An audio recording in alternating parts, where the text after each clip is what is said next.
राजा अनिरुद्ध अपनी वीरता और पराक्रम के लिए प्रसिद्ध थे, लेकिन उससे भी अधिक वह अपने मुकुट के लिए जाने जाते थे। कहा जाता था कि यह मुकुट देवताओं का दिया हुआ था और जब यह राजा के सिर पर होगा तब कोई भी उसे पराजित नहीं कर सकता। इस पर मुकुट से जुड़ा एक रहस्य भी था। जो भी इसे पहनता वह कभी चैन की नींद नहीं सो पाता। राजा अनिरुद्ध को हर रात अजीब सपने आने लगे।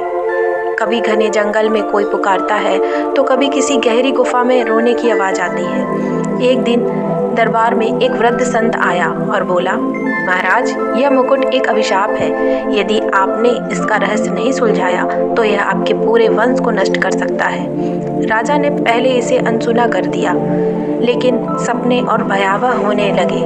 आखिरकार उसने संत से पूछा, इस अभिशाप को तोड़ा कैसे जा सकता है? संत ने उत्तर दिया, राजमहल के सबसे पुराने कक्ष की दीवार तोड़ो, सत्य तुम्हारे सामने होगा।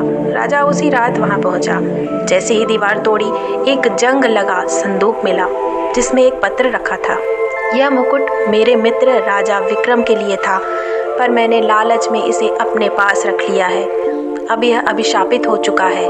इससे मुक्ति का एक ही उपाय है, इसे सही उत्तराधिकारी को सौंप दिया जाए। राजा अनिरुद्ध को समझ में आ गया कि यह मुकुट उसके लिए नहीं था। उसने इसे राजा विक्रम के वंशजों को लौटा दिया। उस रात राजा को पहली बार शांति की नींद आई। मुकुट के अभिशाप से मुक्ति मिल चुकी थी। इस कहानी से हमें यह शिक्षा मिलती है कि सच्चा साम्राज्य शक्ति से नहीं बल्कि न्याय और सच्चाई से मिलता है।